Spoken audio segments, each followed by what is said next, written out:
Welcome to this edition of the Wonderbury podcast. I'm Brian, I'm Dave. and you can find us online at Wonderbury.com. I am D Wonderly on Twitter. Or I'm Brian Keysbury, anywhere the internet can be found. You can leave us feedback or comments at our website or our YouTube channel. Yes, and somebody just used the comment field on the website. Thank you, Sam. Strange question, but we'll get to that someday. Oh, yeah. Yeah, we'll get there before too long. If you haven't read the question yet, if you haven't read the food for thought he sent us.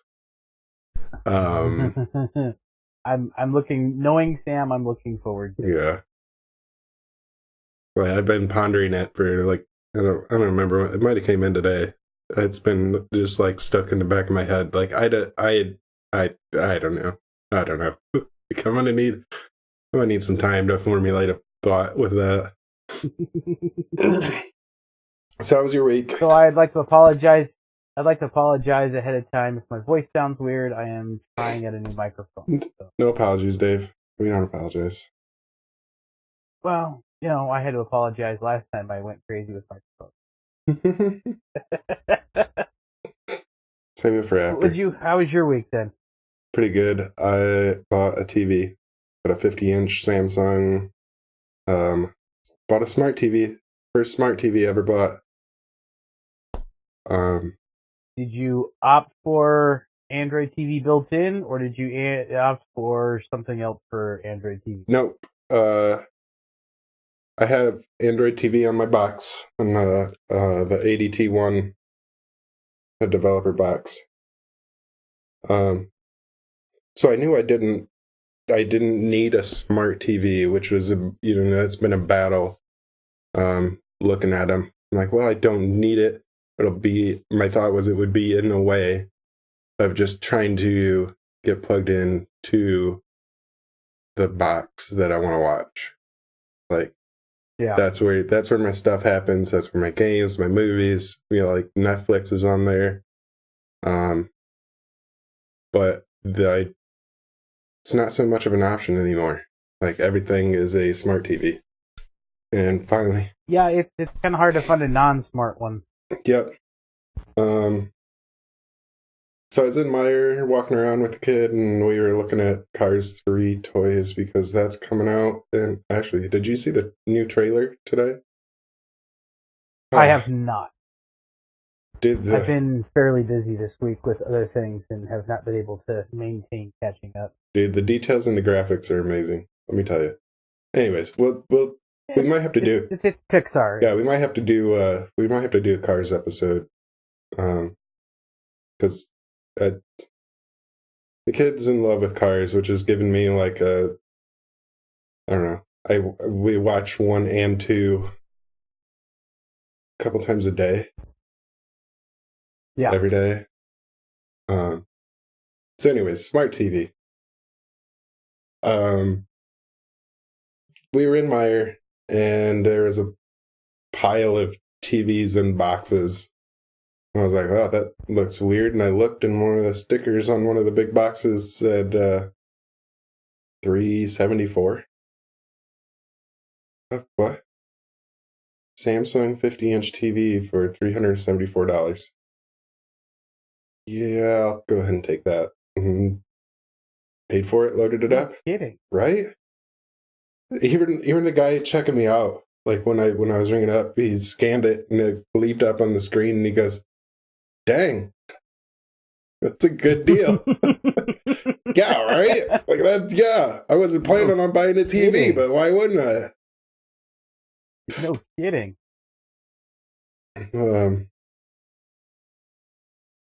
Yeah, so I didn't even look at the smart TV. My thought was, if it is a smart TV, I can just hopefully set it onto that HDMI input channel and forget about it and not worry about the smart TV features.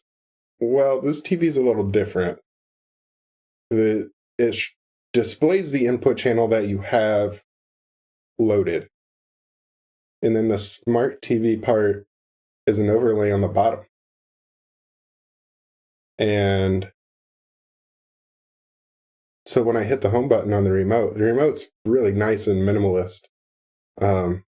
When I hit the home button on the remote, it brings up the little menu, and it's there's a link to the settings, a little box that shows me what input it's selected, and then the list of quick apps that I want.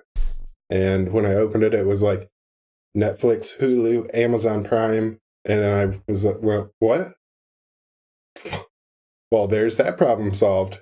Like Amazon Prime. There you go. Built right into the TV. No worries. And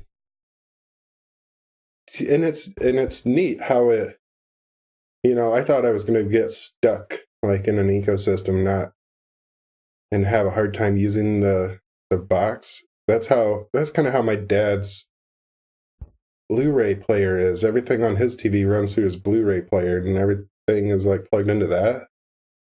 And it is such a pain in the ass to like select inputs, and trying to get the Chromecast turned on his TV is so much of a pain that I just never use it. And I thought that's tough. I thought that was how I was gonna end up. But this actually came out really nice, and I'm really excited. It's a Samsung Series 6, like a quad core. I don't know, the specs on it sounded like a freaking, like a huge tablet, really. Other than it's not touchscreen, it's like a huge, extremely well made tablet specs. Huh. And the app overlay is really nice. I can just click down, like I could be in the middle of a game, be like, all right, I'm gonna watch some Star Trek, and pop down, and it will.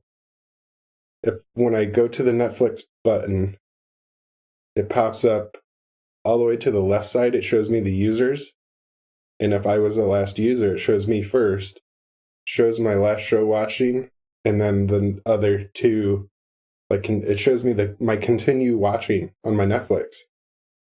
And so from the home menu, I can hit continue watching on what I was just watching, and launches right into the episode. No other buttons to hit. Like I'm pretty happy about that. And the same thing happens with the Amazon, even though it's the one account. Like it shows me my which Amazon's recommended watching sucks horribly. Oh yeah, it's pretty bad algorithmic wise. Yeah. My number one recommended thing to watch next is always the last thing I just watched. For some reason. They're like, hey, you just watched this, so I bet you liked it, and maybe you should watch it again. That's funny. Yeah. Hey, thanks, Amazon. Good job. But yeah, sound quality is pretty amazing out of a TV. And picture quality, the upscaling on videos is phenomenal. Like watching, because the Android TV box is it's just a 1080 display, or a 1080 output. Right. But then the TV, it does some upscaling magic, and so yeah, of course, first thing, got it hooked up, got it mounted on the wall, plugged in the box, and Dominic's like, can we watch Cars? I'm like, heck yeah, let's watch Cars on this. And it was weird. It was weird. My brain hurt trying to figure out what was going on with the cars. The cars look hyper realistic, except they were cartoons.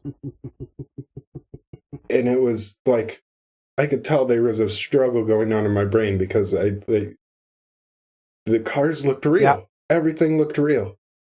It was so weird. It was watching hockey on those higher screens like that is really fun. I bet, man. That's something I gotta put that on the list. Watching sports. And it's a 4K Ultra HD 50-inch LED or LCD? I think it was 400. LED. Yeah, under 400. That's amazing. Right? I'm pretty happy. I'm Sweet. right before we started this, I was building some shelving, um, so I have a place to set my original Xbox up. I'll plug my original Xbox in. Um, I don't even know what I'm gonna play first. Um, Maybe some original Halo. I might play some original Halo and see how the upscaling is on it. And that was like the only thing I ever played on Xbox was the original Halo, because I was always a PlayStation guy. Yeah. And a friend of mine, when I was in the service, had an Xbox, and we played hours and hours and hours of Halo. Such a good game. That's actually where playing Halo was what got me turned on to Red versus Blue, which saved my sanity throughout multiple deployments. But yeah, and that show is still going strong. They just started season 15. Dang. 15 years of Red versus Blue. Yeah. Yeah, those guys over there at Rooster Teeth, man, they're doing a lot of really cool stuff. Yeah. They just wrapped up shooting of Laser Team 2, and Dude and Rhett and Link are about to start filming season 2 of Buddy System. oh, nice. I never watched season 1. I need to watch that. Yeah, I haven't. I've only watched a couple of the YouTube Red things. I gotta go do that. Like, I watch Good Mythical Morning off and on. I'm not real consistent with it. I was for a while. Yeah. But, yeah. I watch it enough that every time we go to record, because we record on Thursdays, I watch the Good Mythical More channel too. So I watch the episode, and then that's the Good Mythical More is like their extra not really behind the scenes, but it's their like bonus content show. It's like a post show. They have like a secondary show for like a post show type thing that's less scripted, more off the cuff. Yeah. And then every weekend they have the crew, the Good Mythical crew, the like the behind the scenes of the week of shooting. Yep. Or they used to. Yeah, they still do that. That's always fun to watch. So on Thursdays they do mail, like they receive mail from viewers, and yeah, they play the song at the beginning of the, when Jens brings in the mail, Rhett plays the guitar and they sing the song, and I'm like, so on Thursdays when I'm walking up the stairs to come up and record with you, I'm like, it's Thursday, and Thursday means Dave.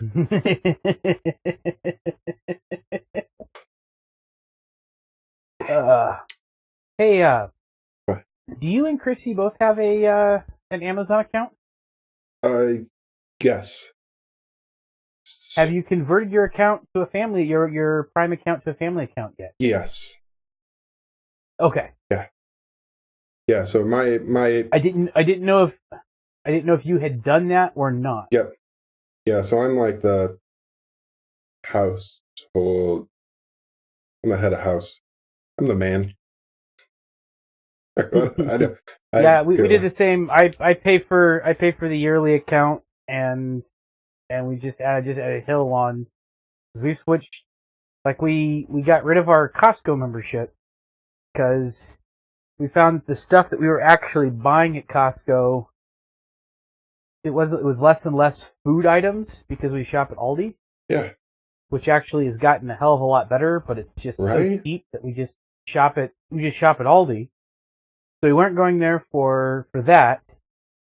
Gas was occasionally cheaper than it is out and about, but with my Speedway rewards, it adds up to I get cheaper gas going through Speedway in the long run.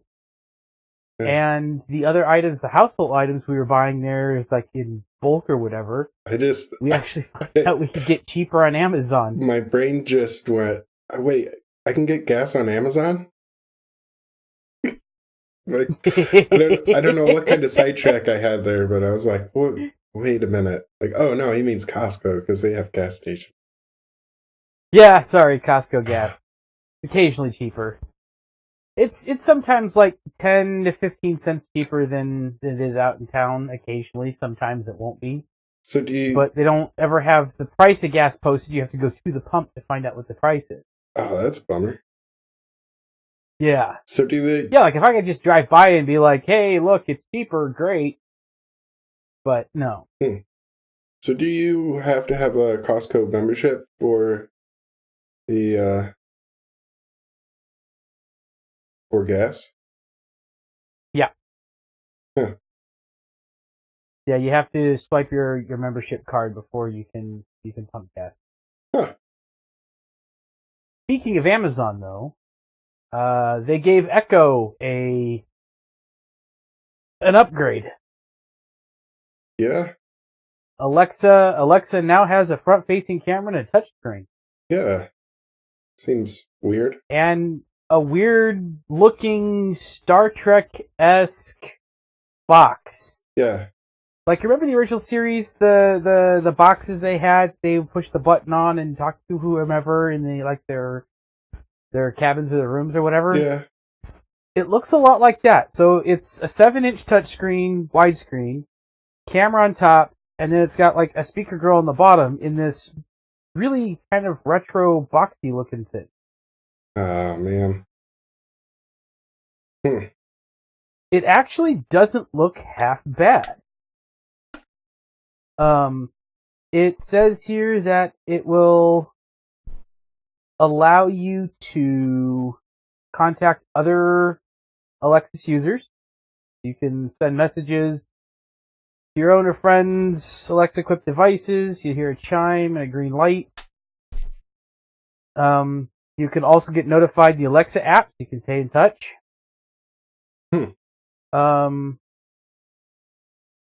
Another new feature called Drop-In lets you connect instantly with family or friends. That seems dangerous. Yeah. You can watch YouTube video and video flash briefings. Check the weather visually. You can see music lyrics as music is playing from your show. So yeah, it's going to cost about $230, or you can get 2 for $360 at a $100 discount. Yeah, I'm not buying them.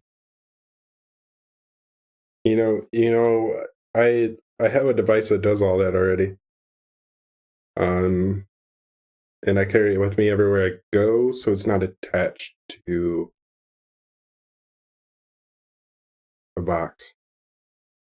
I just call it my pre-orders are open now, and it will be shipping by the end of June in countries where it's available. So there you have it. Amazon Echo has a new look.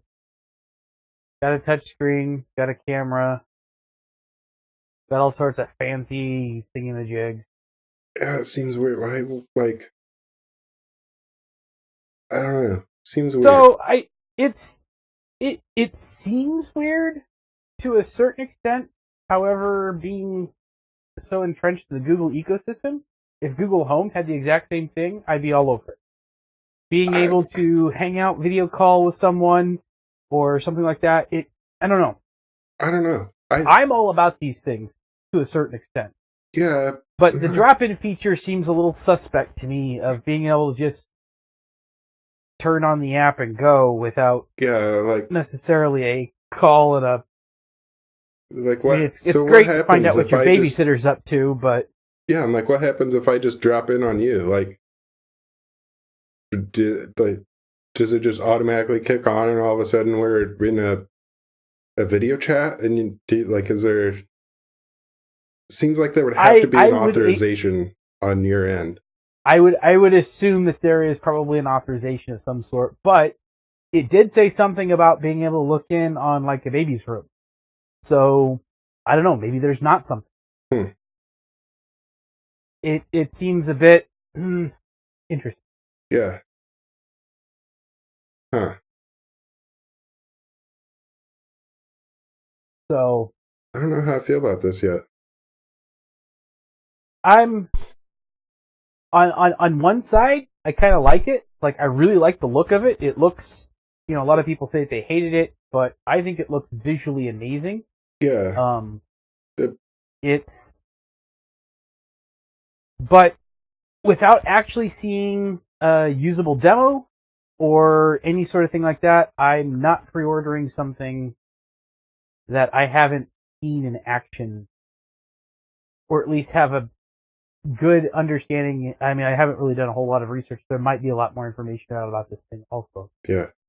But one thing I see hurting it a lot is if it's Alexa to Alexa calling only, you're stuck in the iMessage problem. And yeah, but that's not the first time that kind of a problem would be that way. Yeah. I mean, you are stuck there, but everyone wants their own little ecosystem. Yeah. I don't know. I mean, I guess you could open it to what, Skype? Because it doesn't run Android, so you can't run Hangouts. Can't run Hangouts.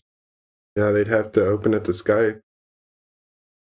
And that's a Microsoft issue, and Microsoft's got their own little thing with Cortana. They're not really necessarily going to be jumping through hoops to jump on a competitor system. Yeah. Once again, we have the atypical open source Linux issue where fragmentation is the best and worst thing to happen to the system, to the ecosystem. Yeah. It's great that we have a choice and you can pick and choose what you want, but on the flip side, because you have that choice, everyone wants you to use theirs, and so they all create these cool little tricks to get you into theirs, and nothing is cross-compatible. What drives me crazy is that for video calling, there isn't a standardized transfer. Like with calling and texting, like there's a standardized transfer, so you can call and text from any device with any app to any device with any app.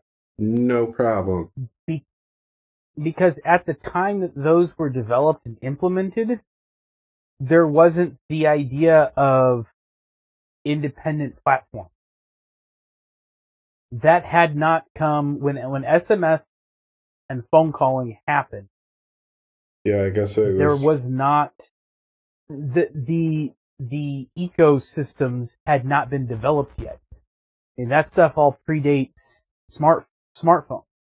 God, could you imagine if we could only call other Android users or other Android users only on T-Mobile? But see, this is, yeah, right? But this is a problem that even predates the mobile landscape. And let's go back into the early days of computing and instant messaging. We weren't complaining that ICQ users couldn't communicate with AIN users. No, yeah, I did. I had an app that bridged them. I don't remember what it was. I want to say it began with a crap, what was it? Because I had one that had it was Yahoo, AIM, MSN, ICQ, the whole gambit. Yeah. What was that called? Man. It was so amazing the day I found that. Just I can run one program and it does all the things, and I can talk to anybody at any time. Because the only other program that I had to run after that, the only thing I had to run after that was MIRC. Yeah. Because I was in IRC a lot, so I used MIRC for a long time until I switched to Linux when I went to Linux full time.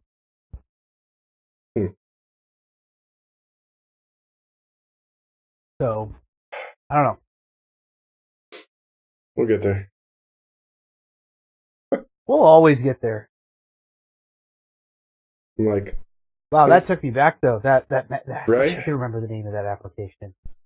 I'm like, now I'm thinking about downloading songs over dial-up and how long that took. Come a long way where I have a phone in my pocket where I can click on any song and start listening to it right now. Right now. Trillion. What? The one that I used was called Trillian. Trillian. That might be the one I used. Or at least it sounds familiar. It actually still exists. What? Chat with other Trillian users, those on Facebook, Google, AIM, ICQ, XMPP, Twitter, and more. Wait, what? ICQ is still a thing? Oh, yeah. ICQ is still a very big thing. I wonder if I still got an account. I don't even remember what the email that I used back. It was some whacked out email that I had back then that I can't even remember. Yeah. So there you go. ICQ apparently is still a thing, as is AOL dial-up.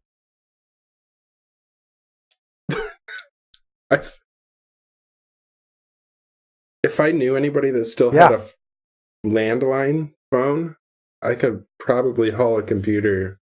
I have a computer in my parents' house. We could throw in an AOL disk and see if it dials up. Let's see if I can install the ICQ.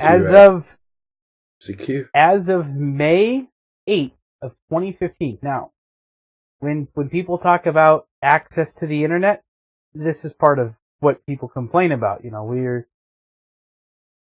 we like to talk about speeds and we got choices and all this stuff. As of January of 2017, actually, AOL, you want to take a guess at how many people use AOL dial-up internet? Yeah. January 2017, 2.1 million. What? What? Is it any faster than 56.6K though? Like, has it progressed? It's as fast as let's see here. Does it say? Yeah, I know, right? What? So say that number one more time. 2.1 million people subscribers at about $20 a month. Wow. And it's still also all modem based. So yeah. Huh.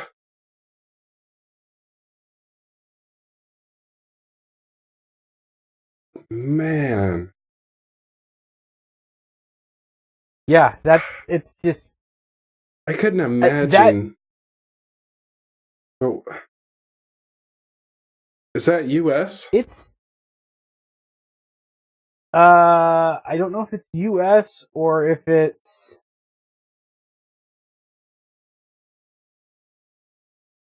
I need to visualize this. It doesn't data say on that a if map. it's well, the fun part about all of that is that it goes to show you that there is still a large population that either doesn't access or doesn't have access to broadband internet. I mean, it's something that we take, but we live in very urban environments. You start going out in some of the deeper rural areas, you know, who's going to run fiber optics 20 miles outside of town to some guy's house? Dude, where my parents are at, my parents are pretty far out. They have a WiMAX antenna. So their internet is at least a 3G speed.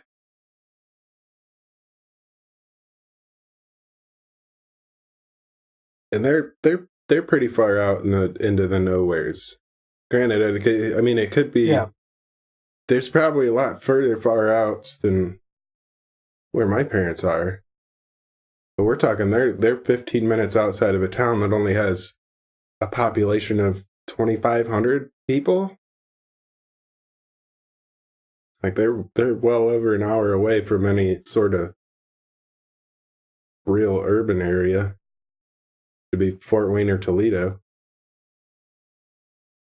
So I'm having a hard time even looking at where to buy a standard old school modem. Everything is cable modem, DSL modem. Like, I am trying to find anything, and this is just... Let's see. We'll start here and work our way forward. Amazon. It's quite amazing to see. Um, I'm trying to find information about what the highest speed of, is 56K still the highest that they could eke out of there, or is there something higher up than 56? Huh. And I'm having a hard time finding that.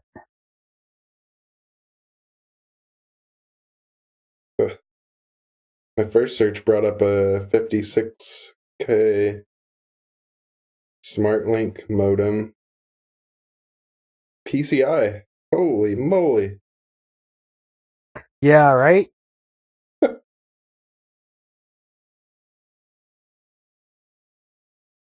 Try doing it this way. Somebody asked if it was compatible with Windows 7.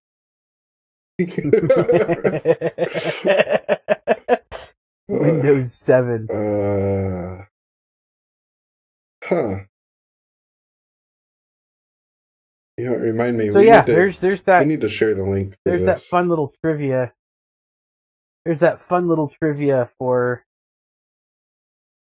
the dial-up, and that 2.1 million is just AOL customers.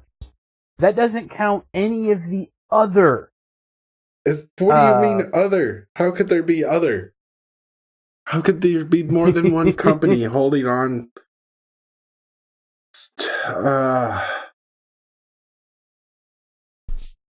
Archaic. This kind of archaic technology.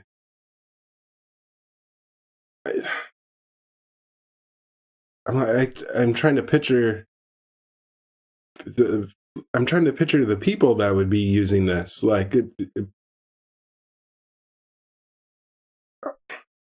there's people that don't like the internet, but I don't think those people would even have a 56K dial-up modem. Let's see. In 2008, Pew Research Center study stated that 10% of U.S. adults still use dial-up internet. But by 2013, that number had fallen to 3%. But that's less than 1% of Americans for that 2.1 million is still under 1%. So... Wow.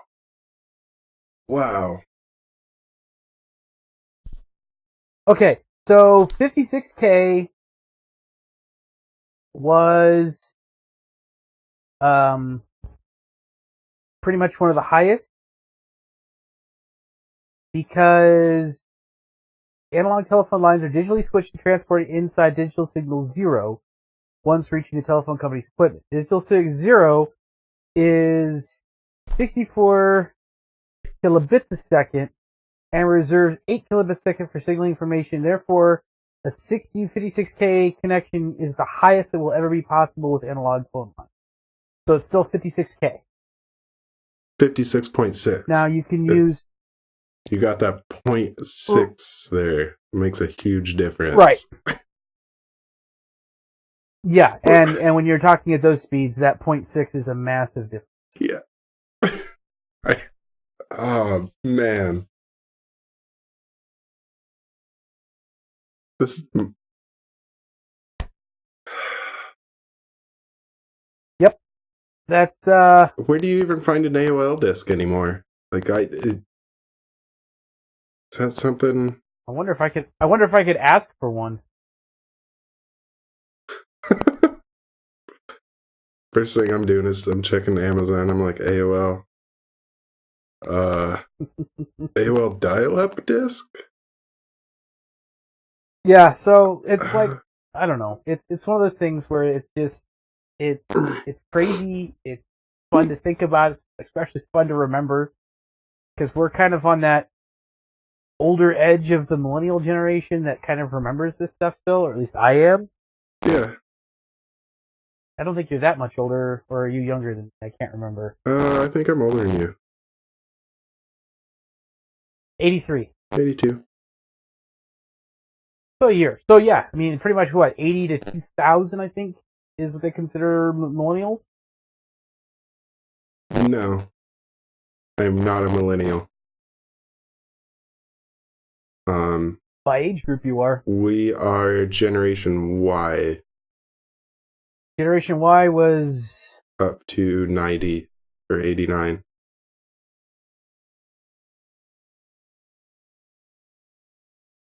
Don't you dare put us in the millennial group, Dave. I don't want to be associated with them. Weirdos. You discovered that millennials or members of Generation Y. It's the same thing. I don't like you right now, Dave. Yeah, I know. I want to be a millennial, not a millennial. I don't like it. Yep. Generational historian Strauss and Howe define millennial generation as born from 1982 to 2002. So like the end of 82?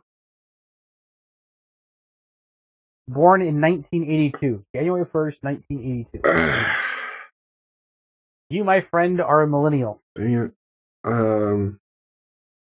Where do we petition to change that? I'm gonna own it. Meh. Meh.